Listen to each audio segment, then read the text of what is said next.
नदी की चुड़ैल। मैं उस डरावनी रात को कभी नहीं भूल सकता जिस रात मैंने अपना सबसे अच्छा दोस्त राजू खो दिया था। राजू और मैं बचपन से ही एक दूसरे के साथ थे। राजू मेरा दोस्त कम और भाई ज़्यादा था। राजू और मैं पूरे दिन गांव में बाइक से घूमा करते थे। हम दोनों रोज रोज उसी शहर में घूमकर बोर हो चुके थे। इसलिए एक रात हमने लॉन्ग ड्राइव पर जाने का फैसला किया। हमने कामी गांव के जंगल में जाने का प्लान बनाया। हम कामी गांव के जंगल में कभी नहीं गए थे, पर हमने सिर्फ इतना सुना था कि कामी गांव का जंगल सिर्फ नाम का जंगल है, क्योंकि वहाँ हरे भरे पेड़ों के सिवाय कुछ नहीं था। क्योंकि उस जंगल में जो भी जंगली जानवर थे वो शिकार के कारण खत्म हो चुके थे। इसलिए रात में लॉन्ग ड्राइव पर जाने के लिए वह जंगल बिल्कुल सुरक्षित था। और उसी रात पूर्णमासी की रात भी थी और मौसम भी अच्छा था। इसलिए मैं राजू के साथ कामी गांव के जंगल में जाने के लिए राजी हो गया। रात के 11 बजे हम कामी गांव के जंगल में दाखिल हो गए। हमने जैसा सुना था वैसे ही जंगल का रास्ता मक्खन की तरह मुलायम था। हमारी बाइक हवा से बातें करने लगी थी।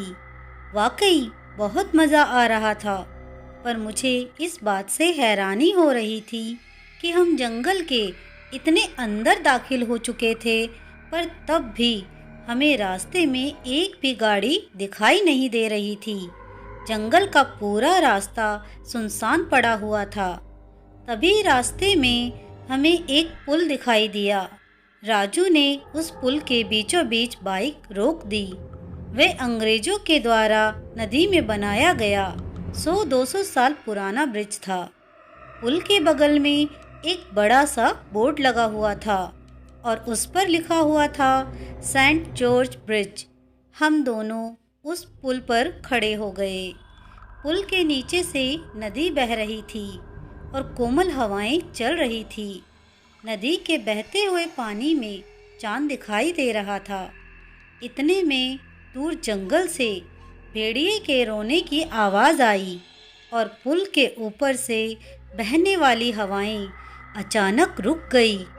नदी का पानी थम सा गया और चांद एक काले बादल के पीछे गायब हो गया। तभी हमारे सर के ऊपर से एक टिटिहरी भयंकर आवाज़ में चीखती हुई मंडराने लगी, मानो वो हमसे कह रही थी कि यहाँ से जल्दी भाग जाओ।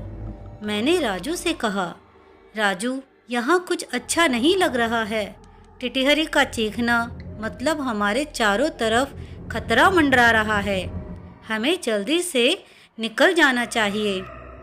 राजू कहता है, अरे भाई कुछ अशुभ नहीं होता, बस ये अंधविश्वास है।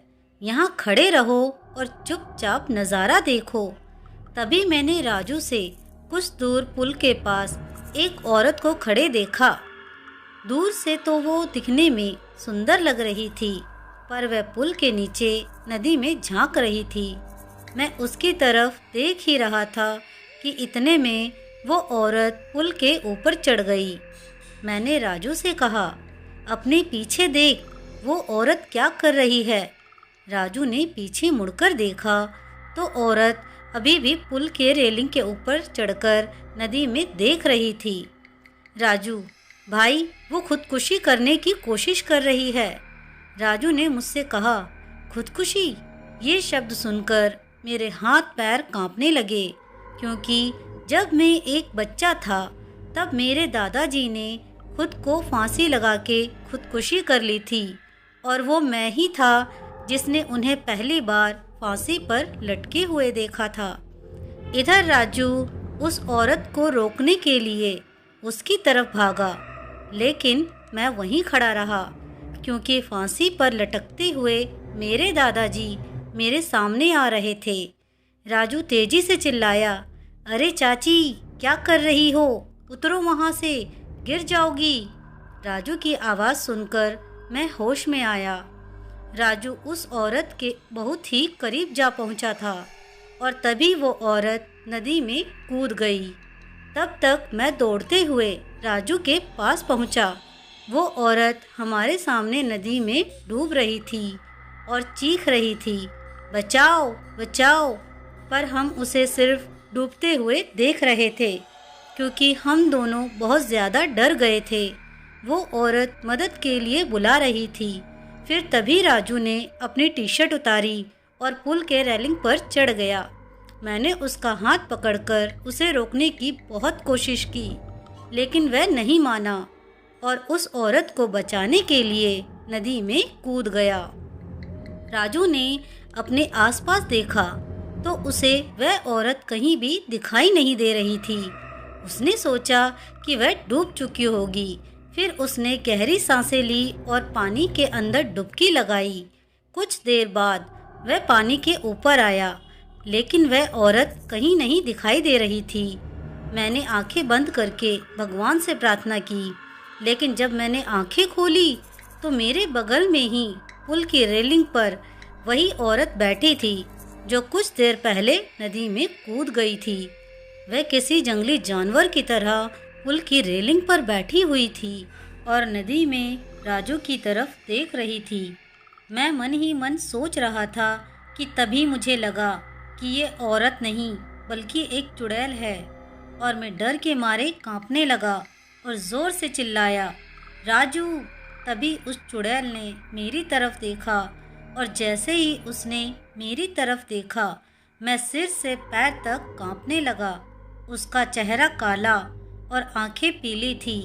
माथे पर बड़ा सा कुमकुम था और नाक में बड़ी सी नथुनी।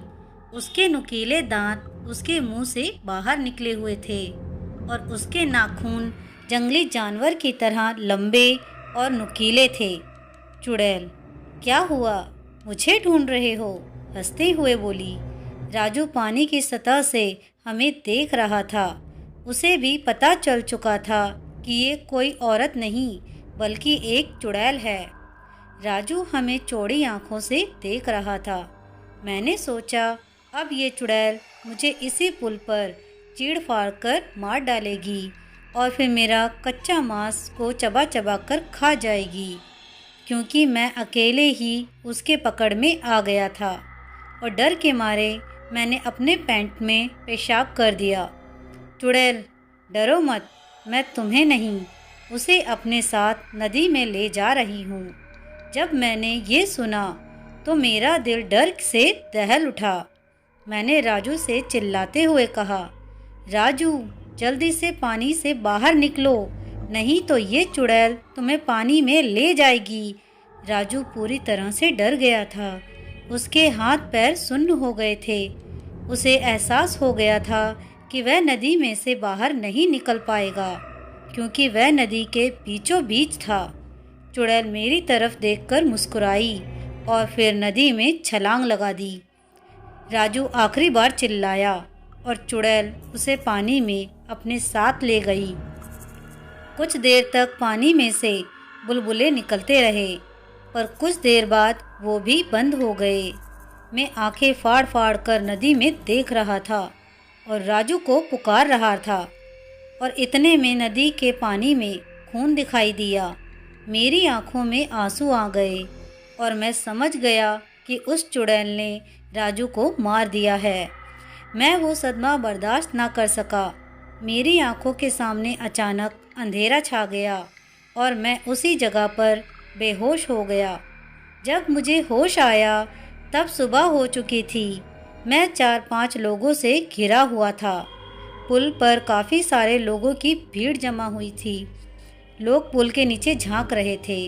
मैं उठा और दौड़कर पुल के पास गया और देखा, पानी में नदी के किनारे राजू की लाश तैर रही थी।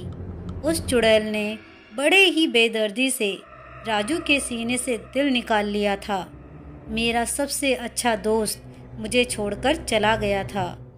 उस दिन मुझे कामी गांव के लोगों से पता चला कि उस नदी में 100 साल पहले से किसी चुड़ैल का वास था। असल में हुआ ये था कि अंग्रेज़ों के ज़माने में एक अंग्रेज अफसर ने सुंदरा नाम की एक औरत का बलात्कार किया था। ये बात आसपास के गांव में फैल गई थी। इसी कारण सुंदरा से गांव की कोई भी औरत बात नहीं करती थी, क्योंकि सब लोग कहते थे कि उसकी पवित्रता नष्ट हो चुकी है। गांव के लोग उसे हर दिन ताना मारते थे। कुछ दिन बाद सुंदरा के पति ने भी उसे छोड़ दिया। तब सुंदरा अपने घर चली गई। कामी गांव ही उसका मायके था, लेकिन वहाँ भी उसे बहुत बेइज्जती झेलनी पड़ी। वह हर दिन लोगों के ताने सुनकर तंग आ गई थी। इसीलिए एक दिन पूर्णमासी की रात सुंदरा ने कामी गांव के सेंट जॉर्ज ब्रिज से नदी में कूदकर खुदकुशी कर ली थी।